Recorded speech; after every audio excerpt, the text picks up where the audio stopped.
Good afternoon, I'm Leila Masimova and you're watching A News. Let's see your headlines. Ukraine's Kyiv and Odesa came under another mass Russian attack involving ballistic missiles and drones. Talks between the United States and China back on in London. Top trade officials are trying to ease tensions. Kazakhstan and Bulgaria sign a memorandum to jointly develop the Middle Corridor.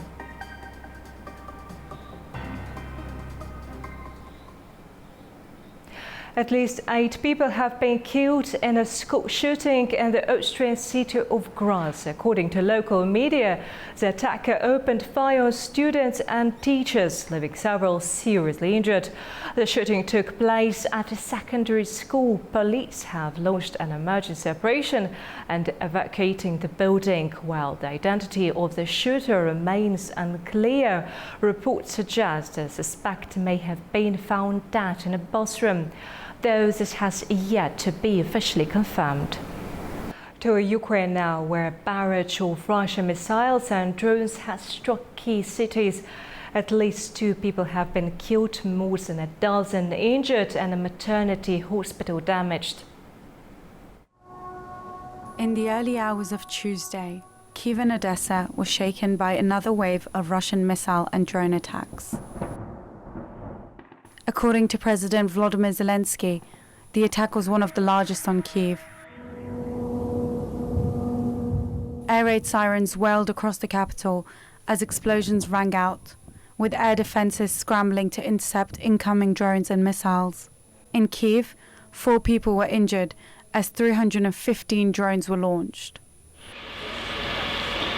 Fires broke out in residential and non-residential buildings across several districts, with drone debris falling on a school. They are targeting civilians. They are fighting against us, against civilians. They don't fight in the open. Who are they killing? Children, women and the elderly. Who are they killing? Who are they fighting? What else can be said? Meanwhile, in Odesa, the impact was deadlier. 2 men were killed and at least 8 people were injured. Emergency services say a maternity hospital was damaged in the strike. All patients and staff were safely evacuated. The overnight strikes followed Russia's biggest drone assault on Ukraine, part of what is called stepped-up operations that Moscow said were retaliatory measures for Kyiv's recent attacks in Russia. The attacks come despite pressure from U.S. President Donald Trump for both sides to move towards a peaceful resolution. Moscow and Kyiv returned to negotiations for the first time in more than 3 years. But outside an agreement on the exchange of prisoners, there has been no tangible progress. Russia and Ukraine have exchanged prisoners of war under the age of 25 in the first of the series of planned prisoner swaps that could become the biggest of the war so far. The exchange was agreed at the direct Moscow-Kyiv talks in Istanbul on the 2nd of June that resulted in an agreement to exchange at least 1,200 prisoners of war and swap thousands of bodies of those killed in the fighting. Kyiv said some of the Ukrainian prisoners released on Monday had been in captivity since the beginning of the war. Neither side said how many prisoners had been swapped, but Moscow said that the same number of personnel had been exchanged on each side. And to unpack recent developments on the Russian-Ukrainian war, we are joined live by Rudolf Mihovich, CEO of Christian Medical Association. Great to have you with us today.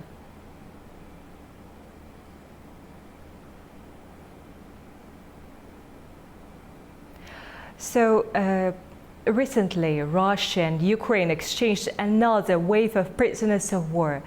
What can you tell us about their medical conditions, both physical and mental?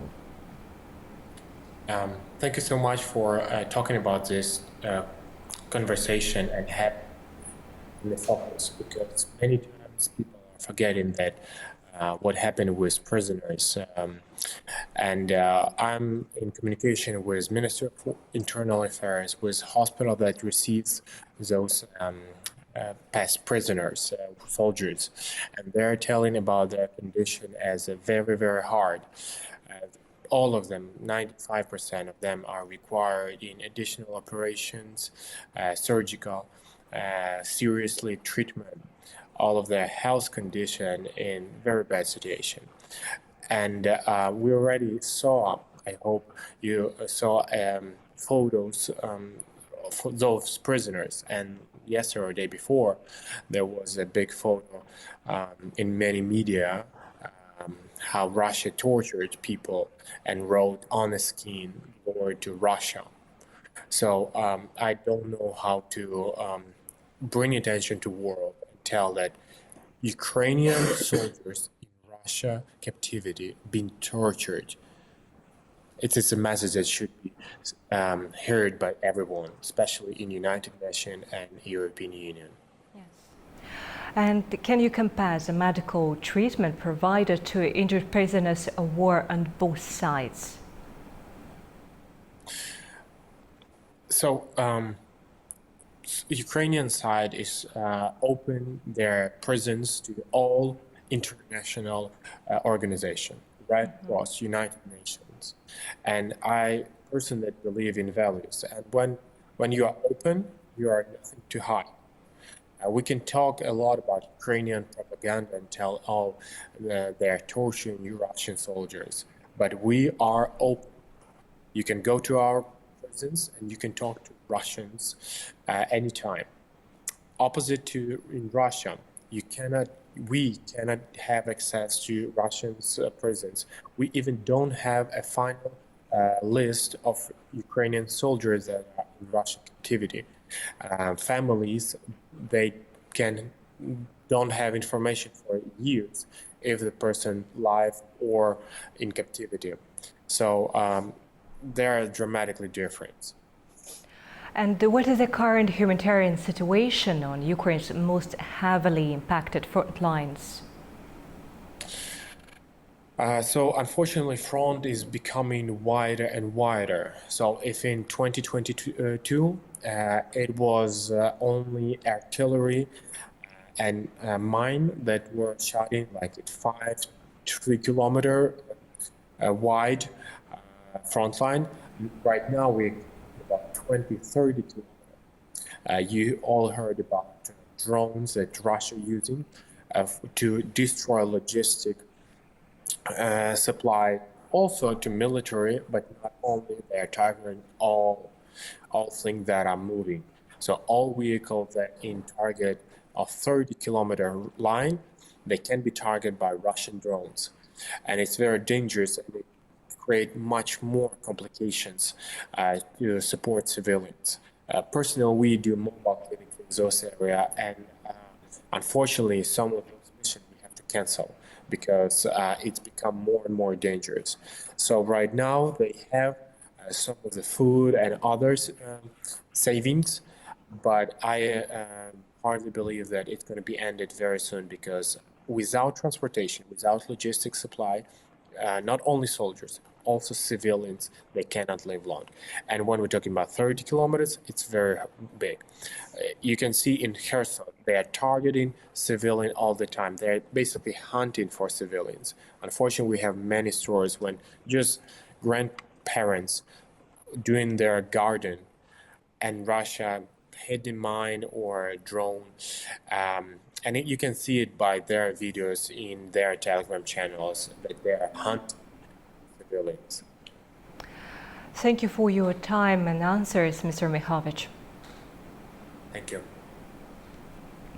A bold signal from the Britain's defence sector today. The UK commits billions of dollars to expand its submarine fleet and prepare for a new era of global threats. NATO Secretary General joined the British Defence Minister at the Kyiv submarine factory in Sheffield, underlining a shift towards greater military readiness. A show of strength from Britain's defence sector and a message to its allies. NATO Secretary-General Mark Rutte joined UK Defence Minister John Healey on a visit to Sheffield Forgemasters, where parts for Britain's next-generation nuclear-powered submarines are being built. I was able to show the Secretary-General of NATO the casing for the nuclear reactors that will go into our nuclear-powered submarines. There's techniques of welding those that no one else in the world is doing. It's part of an $8 billion investment to expand the UK's submarine industrial base with support for firms like BAE Systems and Rolls-Royce submarines. This comes as Britain pledges its largest defence spending increase since the Cold War. The government is ramping up production, aiming for up to 12 nuclear-powered attack submarines, up from the current 7. We are moving to warfighting readiness as the central purpose of our armed forces. When we are being directly threatened by states with advanced military forces, the most effective way to deter them is to be ready. And frankly, to show them that we're ready. At a time when Russian aggression is redefining the global security landscape, NATO is calling for unprecedented rearmament. Mark Rutte says Europe must meet the challenge. But we need a 400% increase in air and missile defense. The announcement builds on last week's Strategic Defence Review, which called for the UK to adopt a modern combat strategy and maintain a military force ready for rapid deployment. The government says that Britain is now building not just submarines, but for a future in which it can defend itself. To USA now, tensions are running high in Los Angeles as protests over immigration policies enter their fourth day. U.S. President Donald Trump doubled the National Guard contingent, citing the need to control potential violence. Los Angeles has entered its fourth consecutive day of street protests, triggered by immigration raids across Southern California.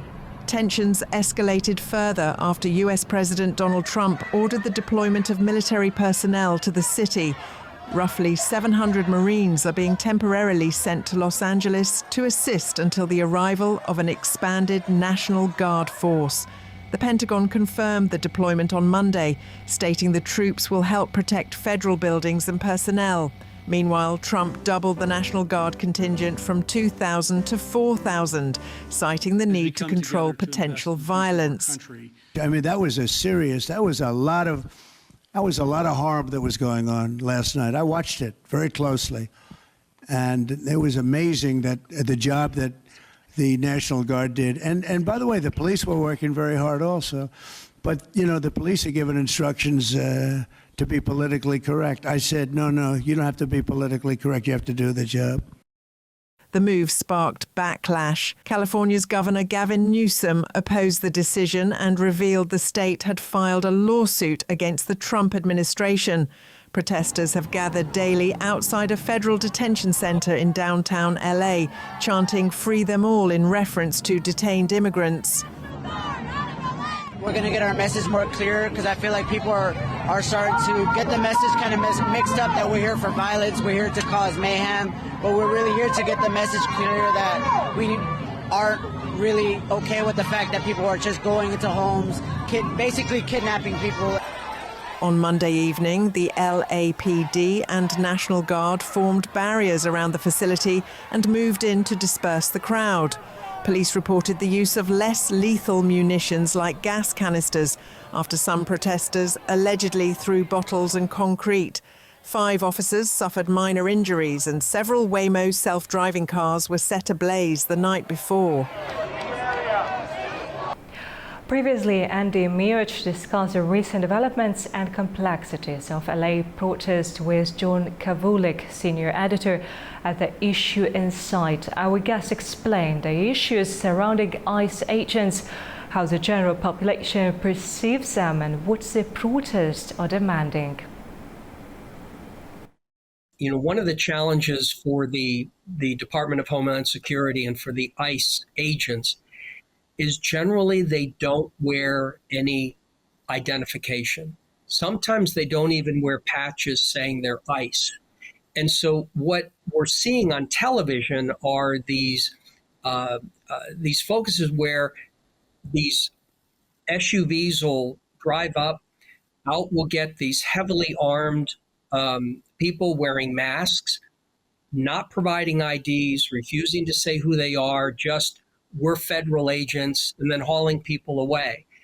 And that's scaring the hell out of people because they look at how countries in the Americas during some of its worst, some of the countries in Europe, Africa, Asia, and they look at some of the dictatorships and the authoritarian governments and how people would disappear. So I expect we're going to continue to see more activity and more protests. And the other it's important to note is that the more protests there are against what the Trump administration is doing, the more the Trump administration is energized by it. Because President Trump likes to hear his team call that this is an insurrection, this is rebellion, this needs to be put down, all those tough terms. And so he's going to be energized by this. The Congress is going to sort of be divided on it. But in the end, he's simply going to say, all we're doing is trying to find people who shouldn't be here and remove them. The challenge for the political leaders is looking back to the Black Lives Matter protests throughout the United States. And you do have, in every country, there are people who will come out to a demonstration for reasons that aren't entirely aligned with what the majority are protesting. Some people are professional protesters or they're amateur protesters. Some just don't like the U.S. government, and if they see a protest that is anti-Trump, anti-U.S. government, anti-U.S. military, then they're likely to join. And they tend to be more violent because they want to stir up a response that is formidable. They want Trump to send in the Marines from Camp Pendleton. They want the ICE officers and the National Guard officers to use live bullets and to kill people, because that then helps them with their issue. And so that's what we have. We have all of this going on, and it's it's just ugly, and it's likely to continue to be ugly for some time. Talks between the United States and China back on, this time in London, where top trade officials are trying to ease tensions that have rattled markets and disrupted global supply chains. After wrapping day one of negotiations on Monday, both sides returned to the table this morning under growing pressure to deliver progress. U.S. and China trade talks are set to continue today in London after negotiators wrapped up day one of high-stakes meetings at Lancaster House. Top economic officials from both sides are trying to defuse a growing dispute that's expanded beyond tariffs to include restriction on rare earth exports, critical materials for everything from electric vehicles to weapon systems. Leading the talks are U.S. Treasury Secretary Scott Bessent, along with China's Vice Premier He Lifeng. Washington wants China to immediately resume shipments of these minerals after President Trump said President Xi Jinping agreed to do so during a rare call last week. The White House said on Monday that the U.S. is looking for a handshake commitment from China. And President Trump struck an upbeat tone. We are doing well with China. China's not easy. Well, they're over there now. I'm only getting good reports. It's a little early, but they'll be calling in soon. In fact, probably when I get back, I'll have my first call from them. We want to open up China. And if we don't open up China, maybe we won't do anything, but we want to open up China. It'll be a great thing for China, a great thing for the rest of the world. Officials on both sides say progress is possible, but significant differences remain, particularly on export controls and tech restrictions. The United States and Iran have both confirmed that the next round of nuclear talks will take place later this week. Escom says talks between Washington and Tehran have stalled, with U.S. President Donald Trump attributing their failure to reach a deal to disagreement over the uranium enrichment. Trump also stated that he has discussed Iran with Israeli Prime Minister Benjamin Netanyahu. Iran has previously said that abandoning enrichment was against the country's interests, a stance the U.S. president says they cannot take. Well, they're just asking for things that you can't do. They don't want to give up what they have to give up. You know what that is. They seek enrichment. We can't have enrichment. We want just the opposite. And so far, they're not there. I hate to say that because the alternative is a very, very dire one, but they're not there. They have given us their thoughts on the deal, and I said, you know, it's just not acceptable. At the United Nations Ocean Conference in France, world leaders were urged to ratify a treaty to protect international waters. The pact needs 60 countries to ratify it to take effect. So far, 50 have signed on. United Nations Secretary-General Antonio Guterres opened the Ocean Conference in Nice with a stark warning that human activity is pushing the world's oceans into crisis. He urged countries to ratify the High Seas Treaty, which would allow marine parks in international waters, only 1% of which is currently protected. Illegal fishing, rising sea temperatures and plastic pollution are accelerating the collapse of marine ecosystems, Guterres said, threatening both biodiversity and human livelihoods. While 50 countries have ratified the treaty and 15 more pledged to do so, it needs 60 to take effect. The United States has not ratified the agreement and sent no high-level delegation, drawing criticism from ocean advocates. French President Emmanuel Macron, the conference co-host, said he expects the treaty to enter into force by the end of 2025. Investment in ocean protection remains far below what's needed. Between 2015 and 2019, only $10 billion was committed globally, compared to the $175 billion required annually, according to the UN. In response, donors and financial institutions pledged €8.7 billion over 5 years during a weekend summit in Monaco. The UN also announced plans for a new global ocean finance facility to launch in 2028.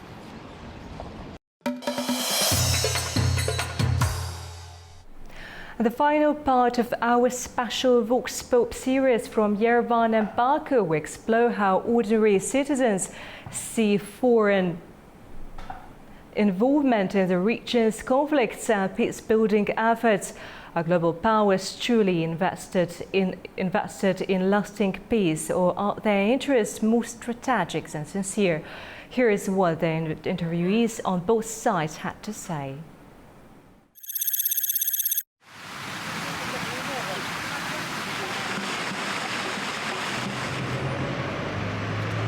Մի խումբ բոլշևիկներ սխալներ արեցին, որի սխալների հետևանքով երկու ազգեր իր հետ պատերազմեցին։ Տրագեդիան նրանում է, որ բոլշևիկներն են այդ ամեն ինչը արեցին։ Նրանք ասում են մերն է, օնի, մակարդակով, մեր է սա մերն է, պատմականորեն մերն է տեղներ ռողեն են։ Գիտեք ոնց։ Պետք է խելացի վարվեք, որ վաղը չեմ իստորը քո նախնիները, քո սերունդները չտուժվեն այդ ամեն ինչից, թե ադրբեջանցիներից, թե մեր կողմից։ Դրա, տեսեք, ստեղ շատ նուրբ հարց կա։ Փոխանակ Ռուսաստանի նման դաշնության, այսպես ասած, դաշնակից պետությունը անդրտատնի պատերազմ չլինի, նա Ադրբեջանին այդպես կոչված սայուզնիկ վաճառել է հարցակողական վենք 5 միլիարդ դոլարի։ Հարցակողական 5 միլիարդ դոլար, ինչի համար, որպեսզի հայերի սպանը, հարցակողական շեշտին է, Ռուսաստանը, որպեսզի ինքը թելադրի Հայաստանում իրաբա, չի լինի դա, հասկանում եք, ուժով, զաստավիտով ոչ մի բան դուրս չի գա, կա մարդկային բարիդրացիական ուսմունք, խելացի ձևով, խելքով դու պիտի պատերազմ անես։ Դա լավ բանի չի բերի պատերազմը։ Էլի կմզովեն հայերը, էլի կզովեն ադրբեջանցիները։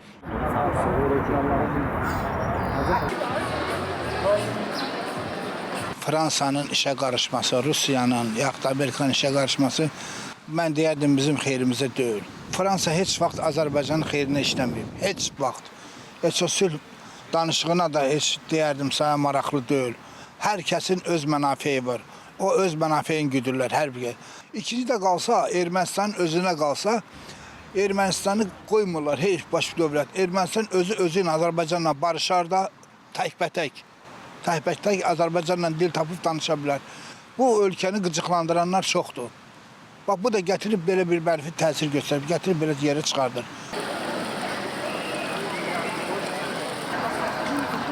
Əgər sülh məsələsini həll edirlərsə, gərək iki dövlət, iki aralarında konflikt olan dövlətlər özlər bir-birinə danışıq yolu ilə həll eləsinlər. Başqa dövlətlərin oraya qarışmağa heç bir xeyri də yoxdur. Fransa dövləti çalışır ki, bu sülh məsələsi həll olunmasın. Çünki o istəyir ki, Ermənistan güya müdafiə edir. Əslində də müdafiə deyir. Ermənistanın işinə qarışıb, onun daxili işinə qarışaraq onların sərvətinə yadına göz tikir. Mənə elə gəlir ki, Fransa özü də bu məsələdə düz mövqe tutmur.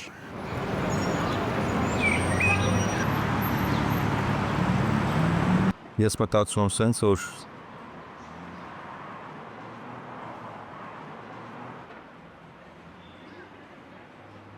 Ռուսաստանը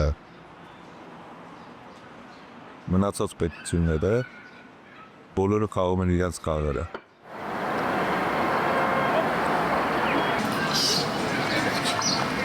...1992-ci ildə yaranan ATƏT Minsk qrupu əslində bizim işğal olunmuş torpaqlarımızı, vaxtilə işğal olunmuş torpaqlarımızı deyən, onların azad olunmasında, sülh yolu azad olunmasında köməklik etməli idilər. Lakin 92-ci ildən 2020-ci ilə qədər bunların hər hansı bir addım belə atdığını görmədik. Yəni bunu dövlət səviyyəsində də, vətəndaşlar səviyyəsində də hiss etdik ki, həqiqətən bir tərəf mövqe rolu oynaya bilmədilər. Qərb ölkələri daha çox Ermənistan tərəfdən iştirak elədilər. Həm siyasi dəstək, həm Minsk qrupu yaradılıb, lakin həmsədrləri olan ölkələrdən Fransa tamamilə açıqdan-açığa ermənipərəst mövqe göstərdi. Amerika Birləşmiş Ştatları siyasi olaraq bir tərəf rol oynamağa çalışırdı, amma daha çox Ermənistan rol oynayırdı. Bunlar da məlumdur, çünki orada erməni diasporası daha güclüdür. Rusiya isə bir tərəf rol oynamaqdan daha çox öz siyasi mövqeyini qoruyurdu.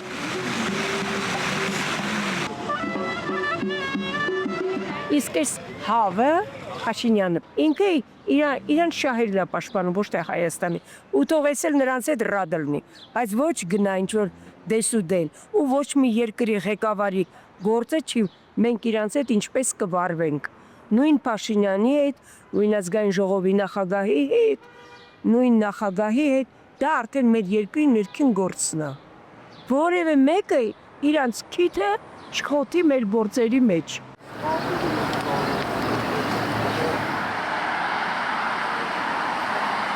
Vasitəçilik eləyən azdır mənim balam. Maniçilik törədən çoxdur. Rusiya, Fransa əsas sınavına bu ikisidir.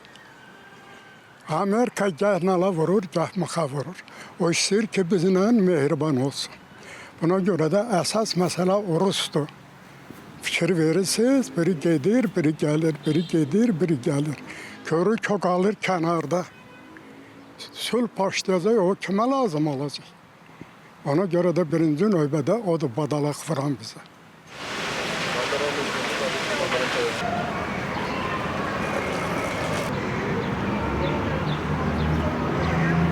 Պետք է բանակցեն եւ փորձեն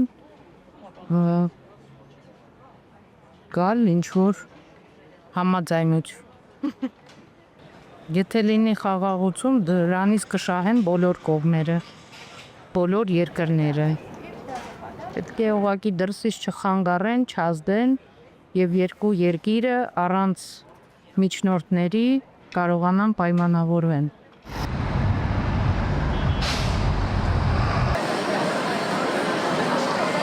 Ümumiyyətlə əslində bu prosesi Azərbaycan Ermənistanla özü həll eləməlidir. Bizim və yaxud Ermənistanın nə Rusiyaya ehtiyac var, nə Fransaya ehtiyac var. Ona görə ehtiyac yoxdur ki, burada Fransanın da məqsədi var, Rusiyanın və Fransanın bu məsələyə qarışması o deməkdir ki, onlar ümumiyyətlə bu barışıq sülhünü istəmirlər.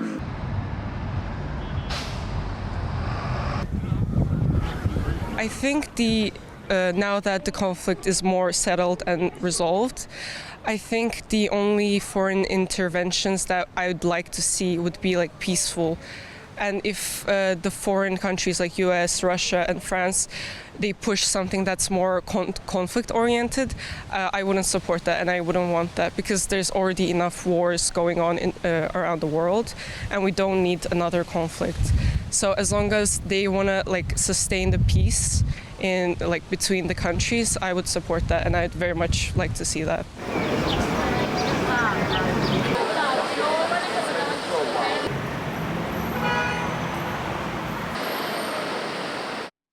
Azerbaijan's Ministry of Foreign Affairs have issued a statement condemning Vladimir Medinsky's remarks about Karabakh. The Russian president's assistant compares the Karabakh conflict with the Ukraine war, which the ministry called inappropriate.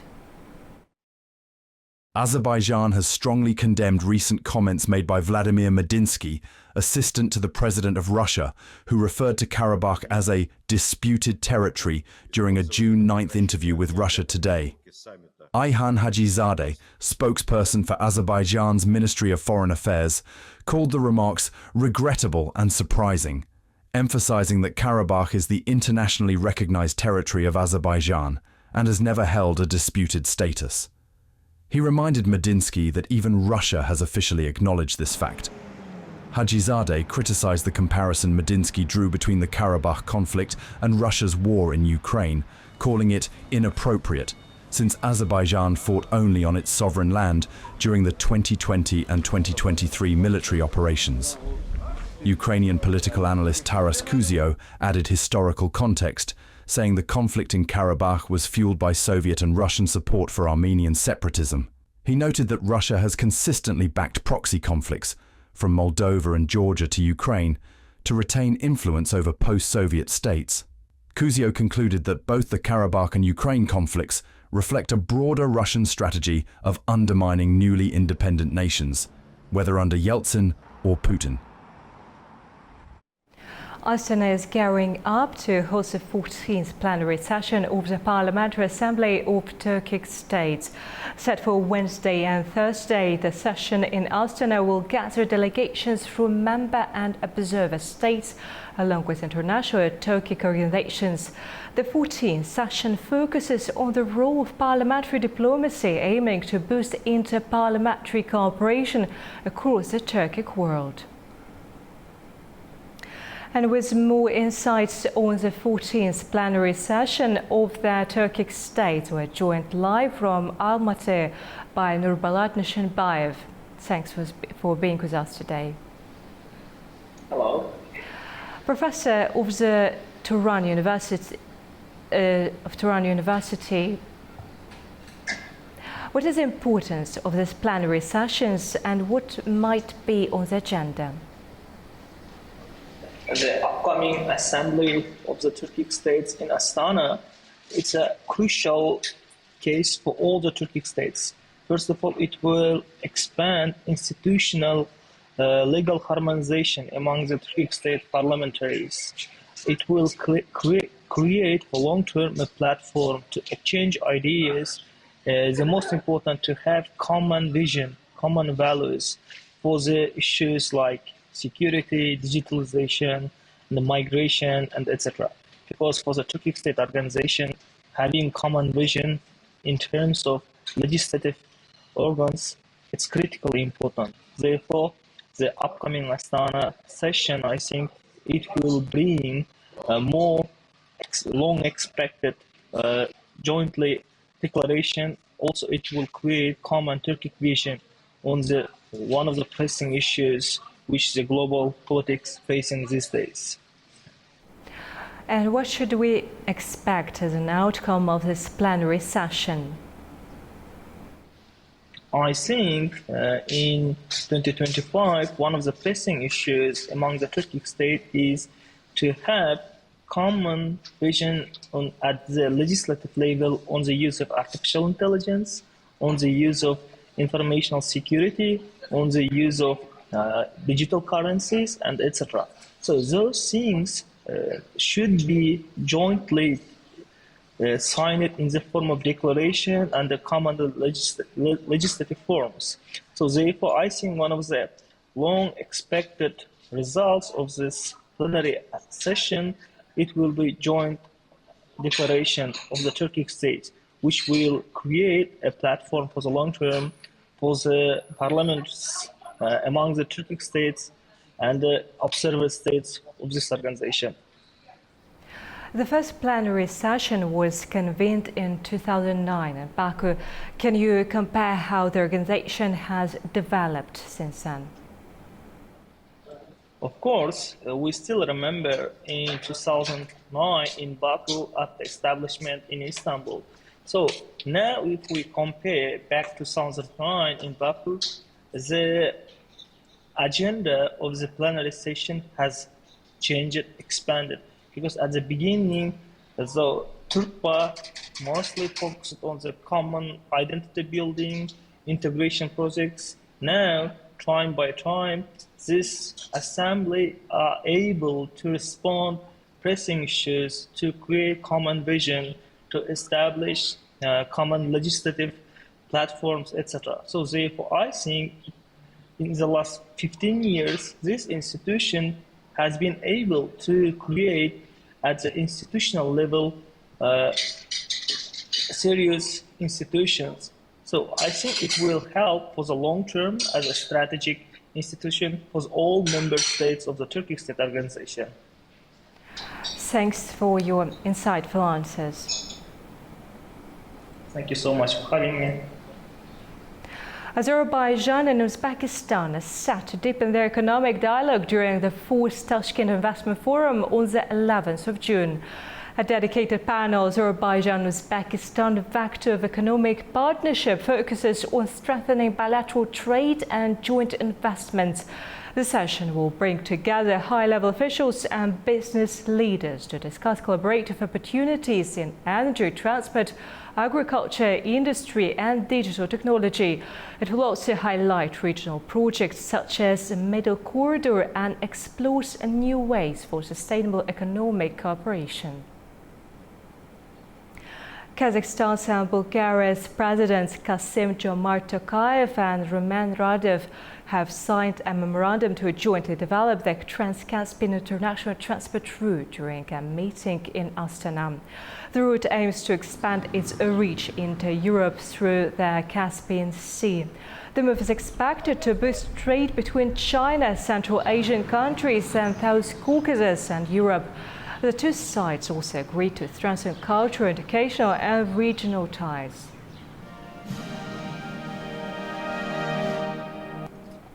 That's all we have for now. Thank you for watching and stay tuned to A News.